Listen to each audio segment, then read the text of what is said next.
Shri Venkateswara gold తాకట్టులో ఉన్న మీ బంగారాన్ని విడిపించి కొనబడును.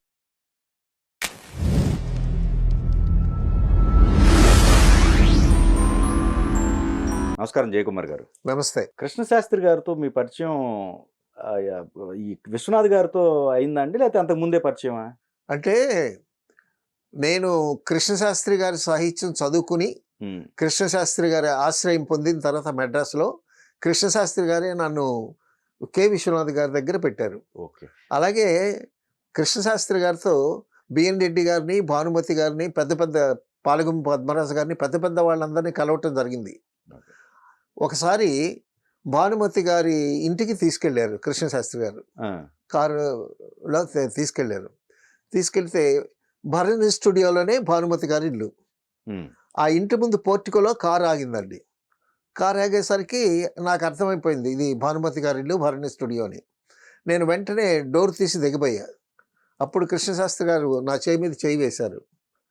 అంటే అప్పుడే డోర్ తెరవద్దనే ఉద్దేశం అని నేను మళ్ళా డోరు దగ్గరికి లాగా. ఇంతలోకి కృష్ణశాస్త్రి గారిని చూసి సుబ్బారావు అని భానుమతి గారి అసిస్టెంట్ ఒక అతను గబుక్కున మేడ మీదకి వెళ్ళి భానుమతి గారితో కృష్ణశాస్త్రి గారు వచ్చారమ్మా అని చెప్పాడు.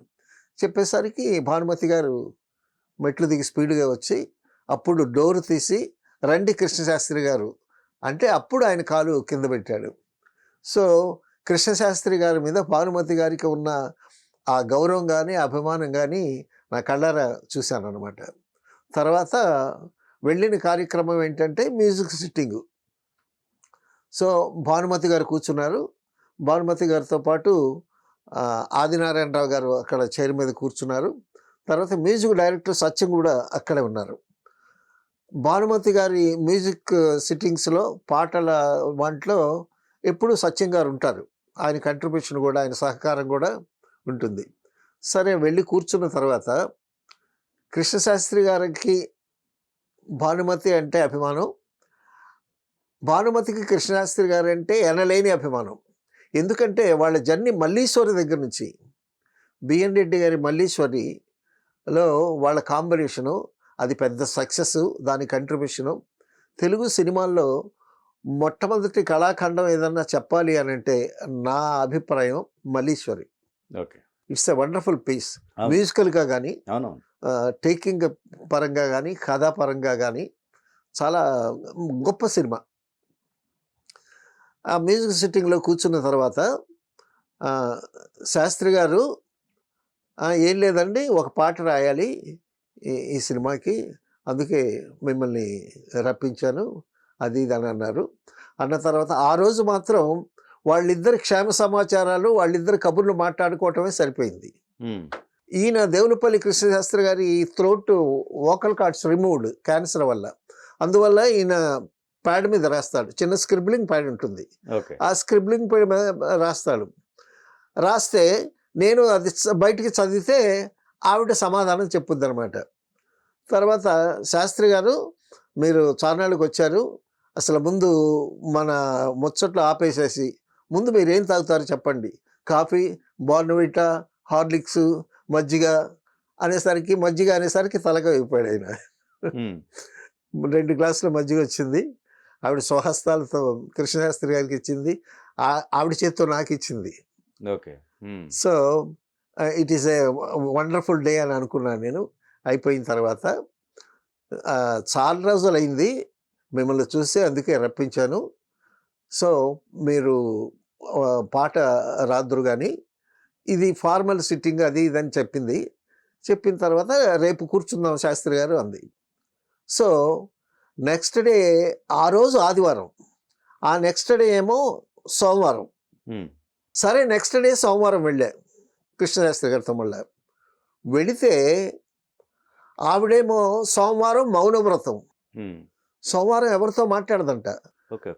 ఆవిడేమో పలక పట్టుకొని పలక మీద రాస్తుంది ఏది కావాలన్నా సరే, ఇంట్లో పని వాళ్ళకి వీళ్ళకి. కృష్ణశాస్త్రి గారేమో స్క్రిబ్లింగ్ ప్యాడ్ మీద రాస్తారు. ఆవిడ మౌనవ్రతం, ఈయన మాట్లాడలేరు, ఈయన రాస్తూ ఉంటాడు. సో వీళ్ళిద్దరి మధ్యన నేను కూర్చొని ఈయన రాసేది నేను చదివితే ఆవిడ వినటం, ఆవిడ పలక మీద రాసేది నేను చదివితే ఈయన వినటం. చాలా గమ్మత్తైన సిట్యువేషన్ ఇది. ఓకే. సో ఆ రోజు సత్యం మ్యూజిక్ డైరెక్టర్ సత్యం గారు ఏదో ట్యూను వినిపించాడు. వినిపిస్తే ఈయన ఆలోచిస్తున్నాడు. ఆలోచిస్తూ ఉంటే అది అయిపోయింది. నెక్స్ట్ డే మళ్ళీ సిట్టింగ్. అది సోమవారం అయిపోయింది. మంగళవారం సిట్టింగ్ అనమాట. ఆ రోజు ఏంటి, కృష్ణశాస్త్రి గారు భానుమతి అంది, మేము ఒక ట్యూన్ అన్నామండి అని అంటే, కృష్ణశాస్త్రి గారు చట్రం బిగించారా అని రాశాడు. చట్రం బిగించారా అని రాశాడు. అంటే ట్యూన్ చేస్తే ట్యూన్కి లిరిక్ రాయాలి. అది ఒక చట్టం కింద లెక్క కదా. రైట్. అప్పుడు ఏంటంటే, అప్పుడు పద్ధతి అంతా సాహిత్యం వచ్చిన తర్వాత కవి చాలా ఫ్రీడమ్ తీసుకుని చాలా భావయుక్తంగా ఆ సందర్భానికి తగ్గట్టు సాహిత్యం రాస్తే దానికి ట్యూన్ కట్టేవాళ్ళు. ఓకే. తర్వాత ట్యూన్కి ట్యూన్కి లిరిక్ రాసేటటువంటి సంప్రదాయం వచ్చింది. సార్ మీ చట్టం వినిపించండి అని అంటే ఆయన ట్యూన్ వినిపించాడు. ఆ ట్యూన్ ఏంటి, టాట టాట టాట టాట టాట టాట టాట టాట టాట, అది ట్యూను. ఆ టాటాటాలు స్క్రిబ్లింగ్ ప్యాడ్ మీద నన్ను రాయమన్నాడు కృష్ణశాస్త్రి గారు. సరే నేను రాశాను. టాట టాట టాటలు తరణాలు అంటాం కదా, అవి రాశాను అనమాట. రాసిన తర్వాత సిట్యువేషన్ ఏమిటి అని రాశాడు ఈయన. అంటే భానుమతి గారు చెప్పారు, ఇది పెద్ద సిట్యువేషన్ కాదండి, అమ్మాయి అబ్బాయి కలిసి తోటలోనో పార్కులోనో ఎక్కడ చక్కగా పాడుకునే పాట, ఆట ఆడనా పాట పాడనా ఎగరనా దోకనా గంతులేయనా ఇలాగ కూడా ఉండొచ్చు పాట అంది ఆవిడ. అనేసరికి ఆయన చిన్నగా నవ్వుకున్నాడు కృష్ణశాస్త్రి గారు. నవ్వుకున్న తర్వాత నేను టాటా రాశాను కదా, అది తీసుకున్నాడు ఆయన. తీసుకుని పల్లవి రాశాడు, ఆ లెంగ్త్కి పల్లవి రాశాడు. పల్లవి రాసి నాకు ఇచ్చాడు. నాకు ఇచ్చి పాడు అన్నాడు. నేను ఆ లైన్స్ చూసి బిత్తరపోయా. భానుమతి లాంటి లెజెండ్ని అంత దగ్గరగా చూడటం అది ఫస్ట్ టైము. తర్వాత అక్కడ కుర్చీలో రామకృష్ణ గారు కూర్చున్నారు, పెద్ద ఆయన, భానుమతి గారి హస్బెండ్. ఆయన చాలా మౌనంగా ప్రశాంతంగా చాలా ప్లెజెంట్గా కూర్చుంటాడు. అద్భుతమైన సినిమాలు చేశాడు ఆయన. ఎదురుగా మ్యూజిక్ డైరెక్టర్ సత్యం. ఆయన పాడు అని రాశాడు కదా, పాకి కింద ఒత్తు పెట్టాడు పాడు అని. సో అంటే ఆజ్ఞ అనమాట. అప్పుడు నేను పాడాల్సి వచ్చింది. ఆ లెంగ్త్ ఏంటి, టాట టాట టాట టాట టాట టాట టాట టాట టాట టాట.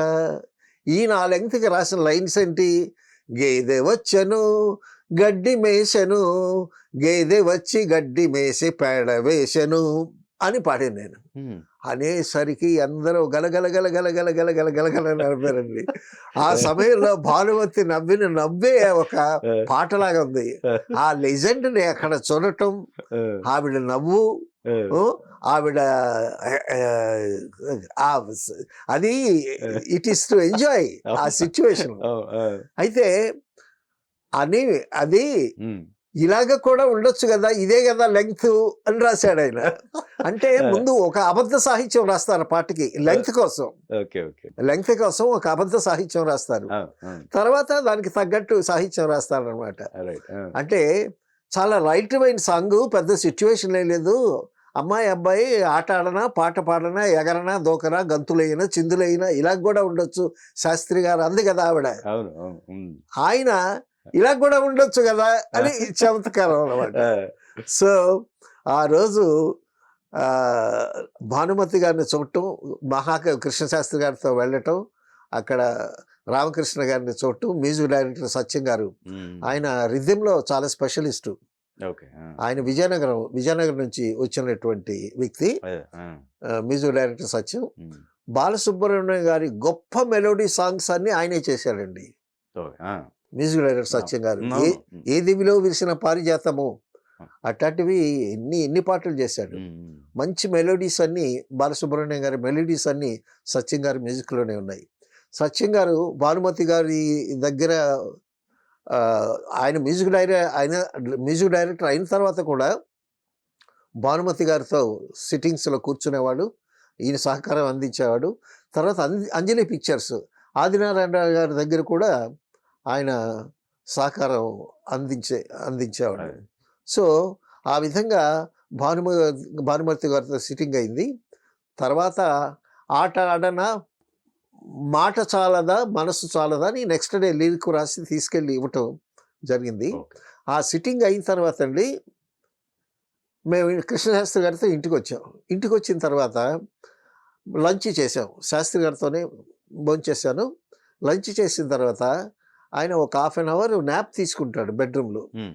సో నువ్వు ఇక్కడే రిలాక్స్ అవ్వు అని ఆయన బెడ్రూమ్లోకి వెళ్ళాడు. నేను అక్కడ ఈజీ చైర్ ఉంటే ఈజీ చైర్లో కూర్చున్నాను. కూర్చొని చిన్న న్యాప్ తీసి చూసేసరికి ఆయన నిద్రపోవటంలా రాస్తున్నాడు.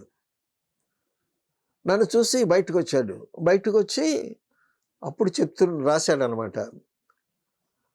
మనం భానుమతితో కూర్చున్నంతసేపు ఆవిడని గమనించావా?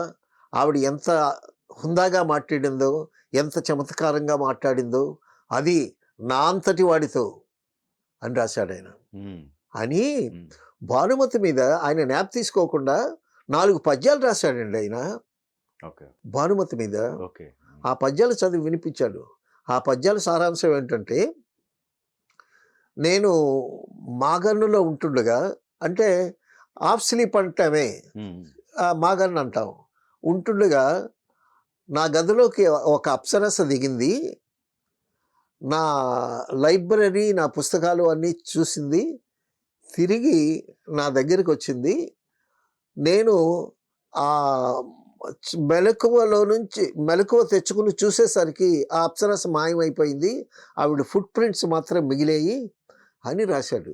ఉమ్. అంటే భానుమతి మీద 80 సంవత్సరాలు వస్తున్నటువంటి సమయంలో కూడా ఆయన రొమాంటిసిజం, ఉమ్. అంటే వేరే ఉద్దేశం కాదు, అదే. A thing of beauty is Joy for ever అన్నాడు షేక్స్పియర్. రైట్. సో అందమే ఆనందం అని కూడా దానికి ఒక ఆ ఇన్స్పిరేషన్తో పాట కూడా రాశారు జూనియర్ సముద్రాల.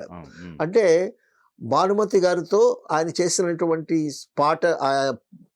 పాటలు, సినిమాలు అవన్నీ అంత అద్భుతమైనటువంటి కళాఖండాలతో వాళ్ళిద్దరూ కలిసి పనిచేసినందువల్ల సో వాళ్ళకు ఉండేటటువంటి ఆ బాండేజ్ అనమాట. సో ఆ విధంగా కృష్ణశాస్త్రి గారి ద్వారా నేను భానుమతి గారిని చూడటం జరిగింది. అక్కడ మ్యూజిక్ సెట్టింగ్లో పాల్గొనటం జరిగింది. That is my wonderful experience